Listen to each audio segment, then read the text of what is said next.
Greetings. I have been wanting to do this chart for quite some time, and under this Aquarius full moon and Leo season, I'm finally doing it. Whitney Houston, happy birthday. Thank you for your presence in this world. I apologize for taking so long to finally make this video. Let's get into her jam, shall we? Let's start with her big three. Miss Whitney Houston was a Leo sun, a Aries moon, and a Pisces rising. What a big three. That's a very fiery jam, right? With some water thrown in. And in fact, I definitely would like to address the fact that she was a daughter of Oshun, definitely holding some deep waters as a fire sign. So let's start with that first house, because that's really what calls so much of my attention, that Pisces rising. So not only is our rising sign often seen as how people might view us in the world, it also can be the vehicle in which the soul experiences the world as well. So her being a Pisces rising, this is a very emotionally in tune sign, very psychic, very spiritual. And we know that Whitney Houston, her basis in her life was around the church. She grew up in the church. This is where she really had her first singing experiences, spiritual experiences through singing. Okay, but then Pisces also has a lot to do with isolation. It can also have things to do with addiction as well. Because oftentimes, right, when you are very perceptive about not just the things that you can see, but those things of spirit and things that are unseen, this can be very overwhelming. In fact, she had a very active dream life. She always spoke about a dream in which someone was chasing her, and it was a scary, nightmarish dream, but it never quite caught her. But this was a reoccurring dream that she had often. And we'll definitely get more into that because it's all up in the chart. All right. But when we have these kinds of abilities where we might have reoccurring nightmares, or we know things that we don't always want to know, it's very common for us to want to escape. And that is also something that is associated with Pisces or Neptune, is escapism, as a break, as rest from being so tuned in all the time, right?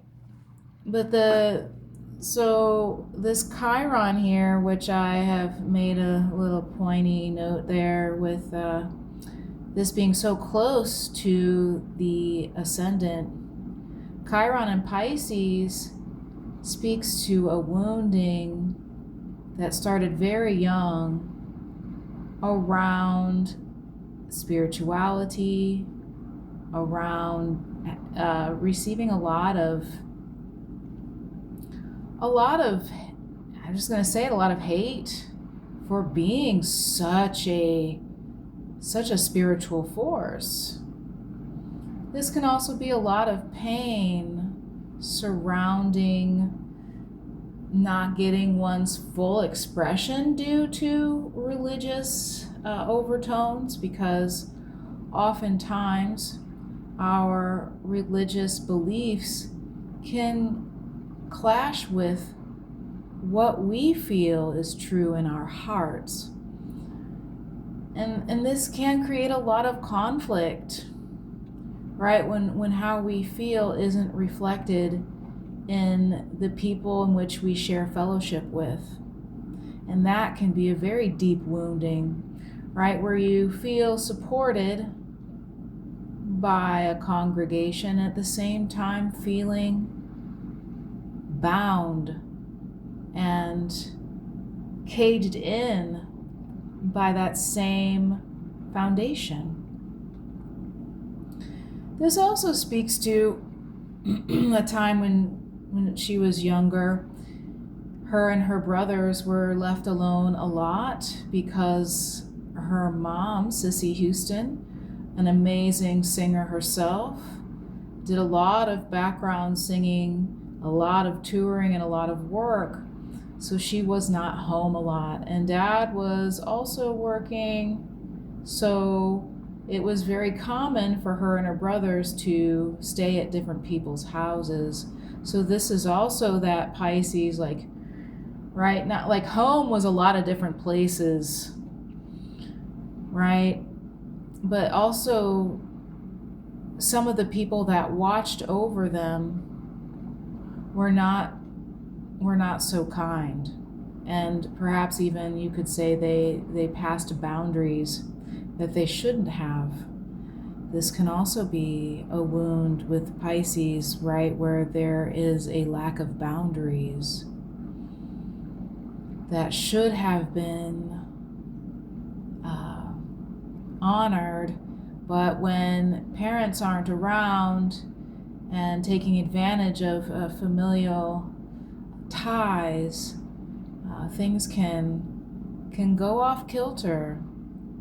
So there's a lot of wounding there that's, is carried from childhood and through adulthood, but her spirituality and her belief in her abilities, her inner knowing of those abilities is what carried her through.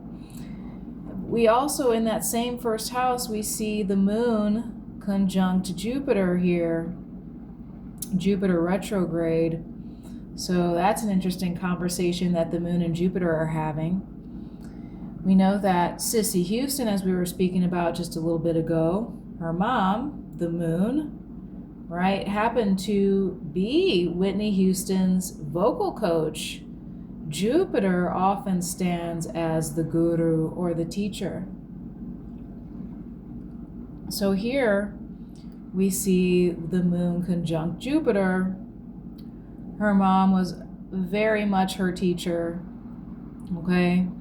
But then this combination, right, with Jupiter, the moon, and Chiron in the first house, this is a lot of chaos, right? The moon can also represent chaos, and Jupiter tends to exaggerate the energies of whatever planet it happens to be near.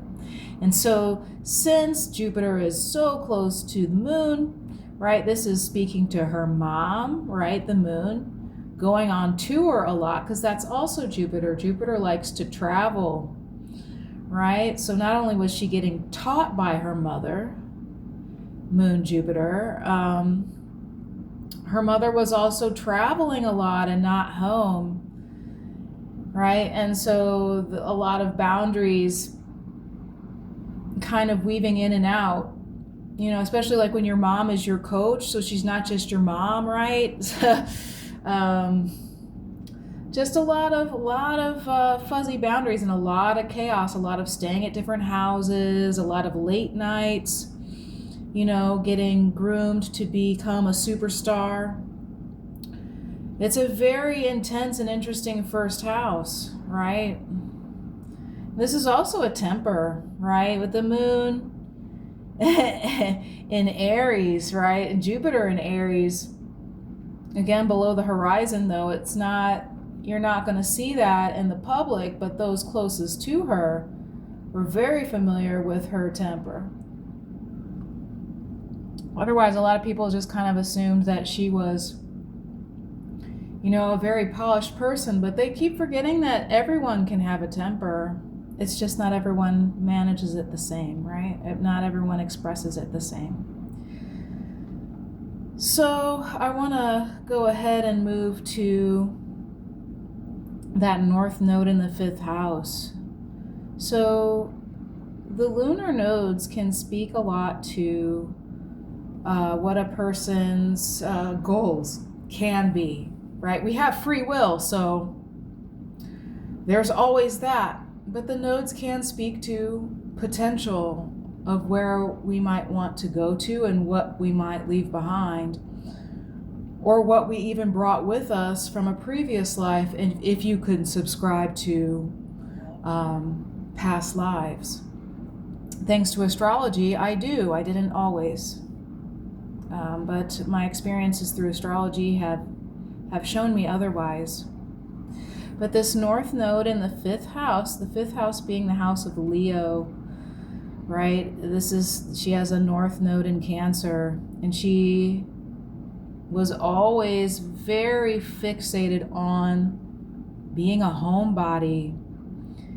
You would not know it from her performances, right? But as she kept growing in stardom, the more she was in the public eye and touring, the more she really wanted to be at home and didn't really want to have anything to do with that life. She wanted to have children. She wanted to, just have a normal life, whatever that means, right? And she did end up having a child, and that was Miss Bobby Christina, who was a water sign. She was a Pisces, so she inherited Mom's Pisces rising as her son. So we see Bobby Christina here, that she did get to have a child, right? But then here's the interesting part about it as well. That north node in the 5th house, right? The 5th house is not only representing children, that's very Leo. It's also representing what we do for fun, what we do for creativity and things like that. And with Cancer being here, this is a lot of touring, right? Like, this is a lot of going around and doing your thing, like sharing your gifts with the world. Because anytime I think about the sign of Cancer, the Chariot card comes up from the tarot in my mind. And the Chariot is, Cancer is a very cardinal sign, meaning it likes to move forward with things. So what also is here is that she did move forward with whatever made her passionate, all right? Because she wasn't just a singer, right? She was a model. She was an actress. She was a mom, right? All of these things. And she was a homebody. She liked to be at home and do her thing. So all of these things are shown here in that 5th house with the north node. I do believe that she did get to live out some of that. But I also feel like that is part to where, like especially with the Pars of Fortune here being in the 4th house in Cancer, there's something to, if she would have poured more of that time at home, but more in a private way, not, being filmed, or exploited, but a chance to really have privacy, a chance to really be more of a mom. Although that's it, she was a mom, but like the north node in the 5th house shows, she was a mom on the road. She brought her daughter with her everywhere she went, which seems like a good idea, but, and the entertainment business isn't really a place for children, and a lot of child stars will tell you that. If not all of them will tell you that it's no place for children, that you end up seeing things you shouldn't see, you end up doing things that are way too advanced for your age, and you end up being around too many adults as a child. Like you need to be around your peers. Let's get into that 6th house, though, where things get interesting. And this is the marker of why I say that she is the daughter of Oshun, right? She has Venus almost conjunct the sun. You might as well say they are. They're both very bright presence within the sky. Venus being about beauty, love.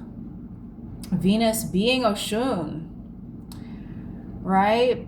So at 11 degrees even, woo! So she just had this unusual beauty, especially with it being in the 6th house. That's like the Virgo house. So to me, whenever I think of Virgo, I think of the body and of health. And so she was the embodiment of Venus, right? Like this shining star, perhaps the evening star, since we see it below the horizon. And she did have a rare and unusual beauty from birth. As a baby, people were startled by her beauty. And that did not go away. She was a very beautiful woman, inside and out. We also will see here, just above that, Uranus in Virgo. So this is very close to the descendant. So that's like another marker of that electricity that she came here with. She most certainly was a force to be reckoned with. Her voice in particular, let us note that Virgo is ruled by Mercury, and Mercury most certainly is the voice. So she had a very powerful voice, right? Like a lightning electric. Always giving chills anytime you would hear her. That type of thing. But it being on the descendant there, that's, again, a part of her daily routine. That's also Virgo's 6th house. She was always practicing her music, always singing, right, from childhood all the way on up.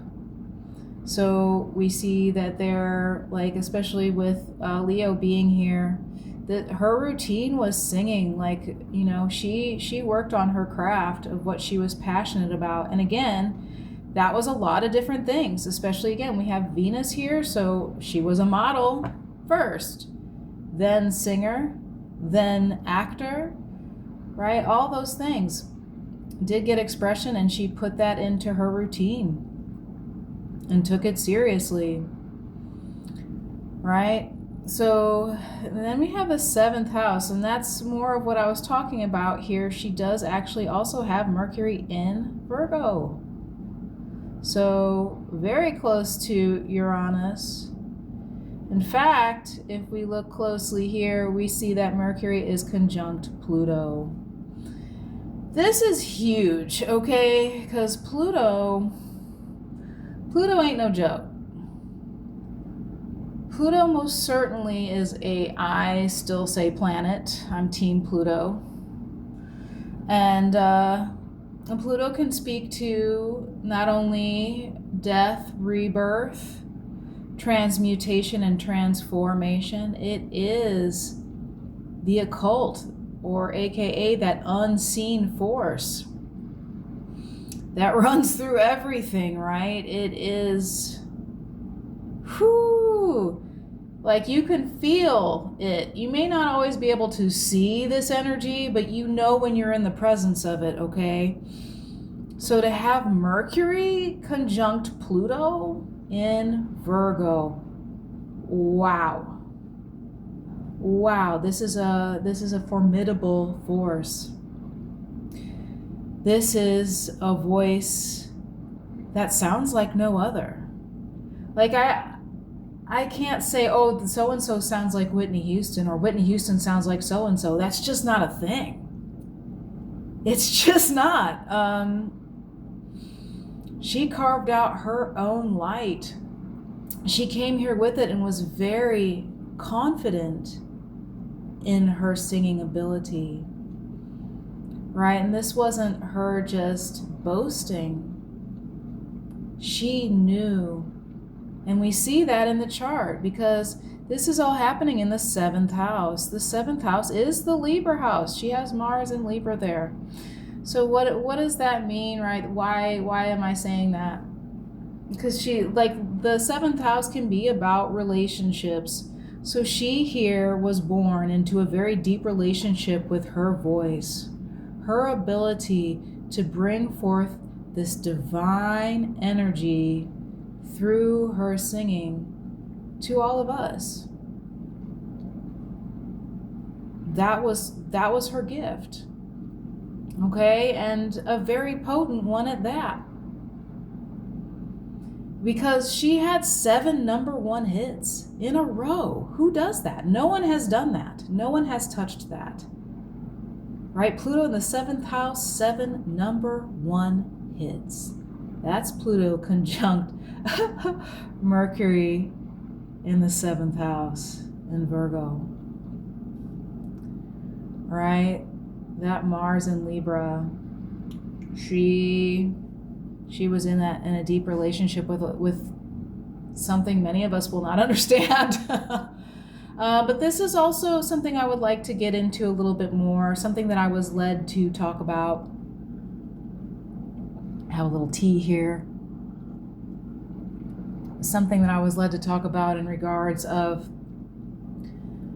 a lot of really powerful performers tend to have this some kind of interesting relationship with Pluto, and it's not an easy one because this kind of energy, right, can fill stadiums with people that want to see you, and you can perform and share all of this energy with just oodles of people night after night, right? And this in and of itself can become a high, right? This exchange, not just the exchange of being a performer, which is already very intoxicating when you get to perform with a live band and you get to have this unspoken exchange when you're playing music together. All right, that it's so beautiful when everyone locks in.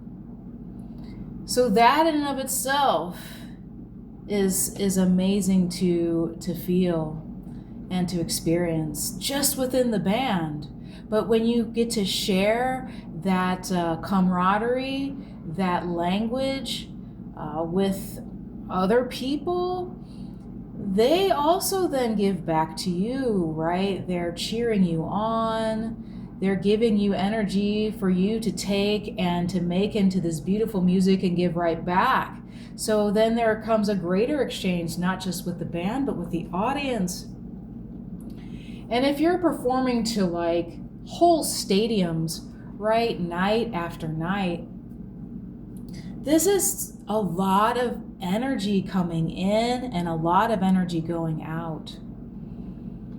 Oh my goodness, okay, because we do have Mars here in Libra, so she loved performing and she didn't just do it halfway. She gave her all in every performance. That was her jam, right? There can be an exhaustion that comes with that when you are such a conduit for this kind of exchange on such a grand scale, right?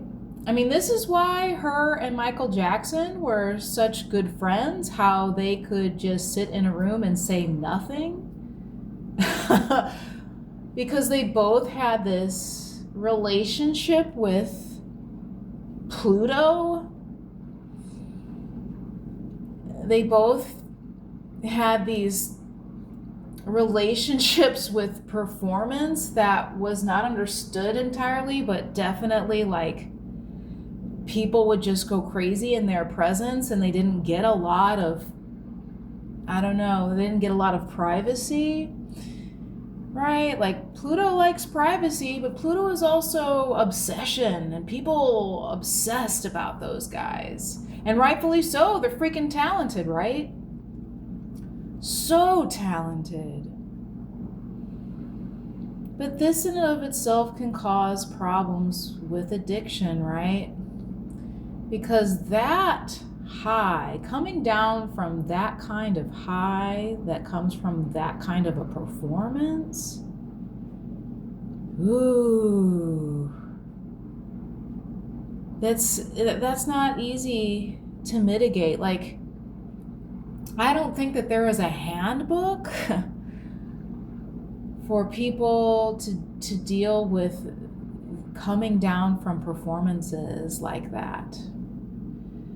You know, that, because usually the easy fix, and that's where we're going to go to that 8th house here, where we see Neptune and Scorpio.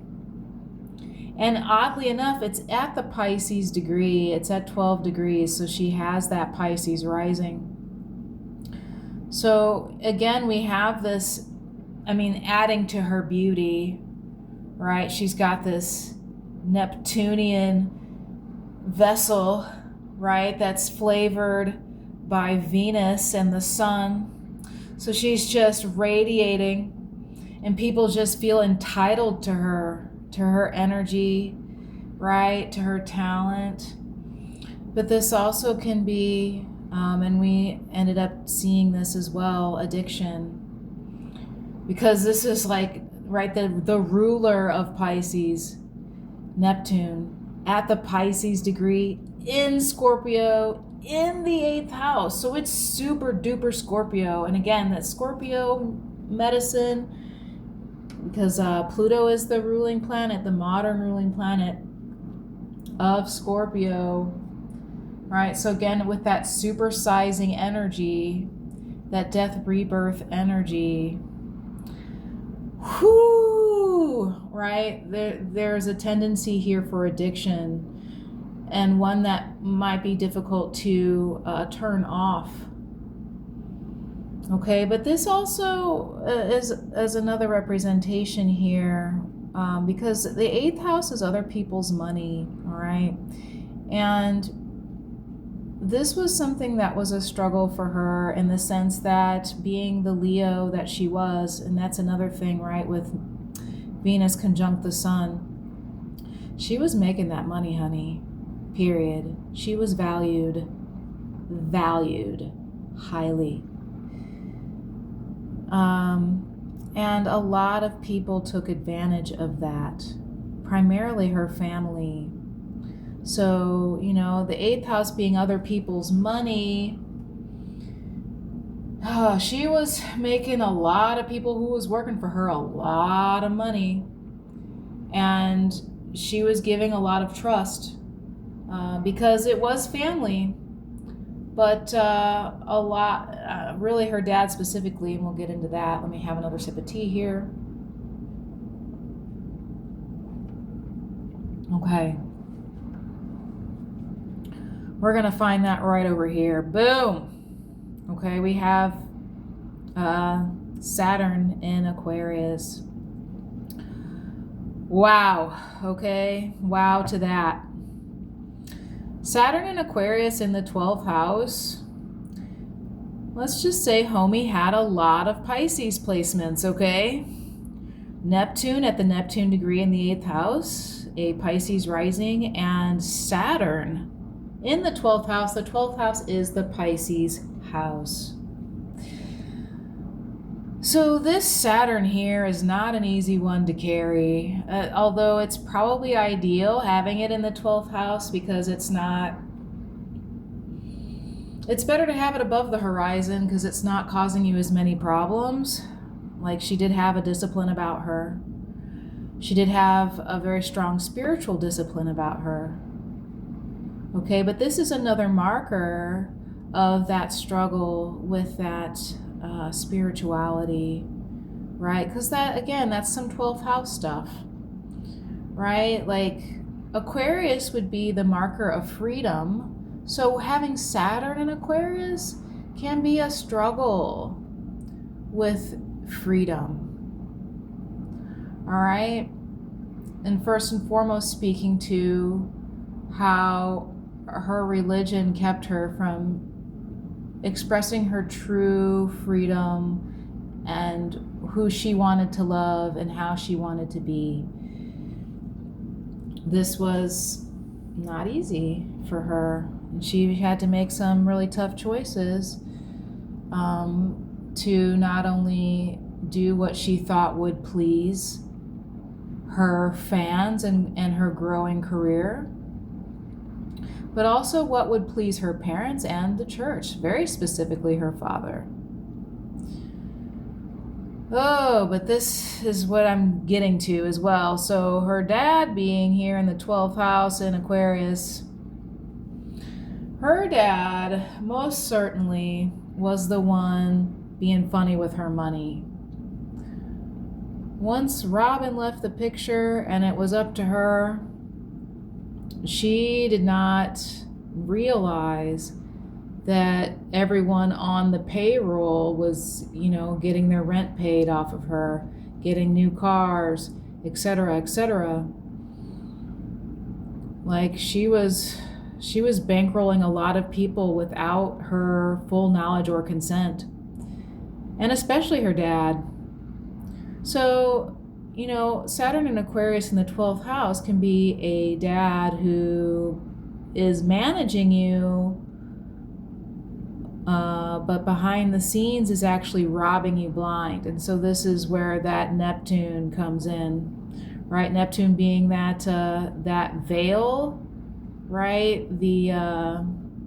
He liked putting her on tour constantly. Like that was just it. He would just spend beyond the means and then just be like, oh, but you can just do another tour and make that in no problem. Like, because you just make money. You're so talented and it's nothing for you to sing. Not at all thinking about her exhaustion levels, not at all thinking about that she herself was a parent or that she wanted to be home and do a home life as a parent and a person. That, you cannot constantly tour and have that not take its toll on your body, mind, and spirit. He just was bankrolling his daughter. In fact, another Saturn and Aquarius jam is he didn't even, he tried to sue her. No, he did. He did sue Whitney for money. He was unbelievable. He was really unbelievable. So here's the other thing about this Saturn. This is also speaking to the men in her life, often being the source of the difficulty. And this is why I circled these guys here, because, Saturn opposing Venus and the Sun in Leo is, right, somebody was always trying to get that money from her, and it was always a dude in her life. But it's also some of the abuse, drug abuse as well. Like, for example, like this sextile here with Saturn and Chiron. All right, like the first people to introduce Whitney to drug use at all were her own brothers. Right? That's how that's just life, right? You're living in New Jersey, you're dealing with riots, you're dealing with your parents fighting and not being there a lot, and so they turn to drug usage. But then also on tour, who was, finding drugs for her on the road? It was her brother. Her brothers. So this is also some of that childhood wounding. Those were her first experiences with drug use were in her own home, with her family, although that is sort of ideal. Better family than a stranger, but you get what I'm saying. It still ended up being an issue. And this is also, oddly enough, Bobby Brown. Bobby was an Aquarius sun. And we're going to cover that in another video. In fact, I might just leave this video as it is and where it is for today, because it is good to just focus on her life and her light. And in the coming videos, I will cover her passing and some of the other charts that go with it. We'll go into looking at Bobby Brown's chart, Bobby Christina's chart. We'll even go and look at Robin's chart, and we'll see some of the things that we need to see here, because I do want to advocate for this kind soul, because even though she certainly had her problems, all right, those problems were deep. They stemmed a lot from her family life, which she loved very dearly and would do anything for.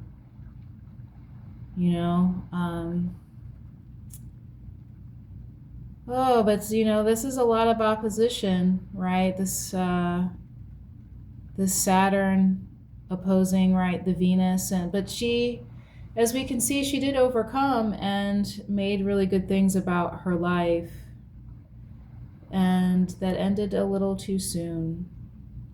And when I do the video for her transition, you will see what I'm talking about, and we'll get more into that. So thank you for joining me in a celebration of Whitney's life and light. Let's listen to some Whitney today and do a little bop. And, I will end it with the song that keeps playing around in my head. I know that she did not write it, but you wouldn't know it. The greatest love of all. I woke up this morning with those lyrics in my head. It really is inside of us. It starts with the greatest love begins with learning to love ourselves, and that is the greatest love of all. Because then from that place we truly can express that joy to others in a way that helps people to change their lives, even if just for a moment, even just to have an idea of a possibility of there to be something else. Anyways, thank you so much, and again, happy birthday, Whitney. Let's get a photo of homie here. Let's get a photo of the homie. There she is. This picture is from Sony Music. I do not own the rights to this photo. I did not take it. But Whitney Houston, Oshun, daughter of Oshun, thank you so much for everything.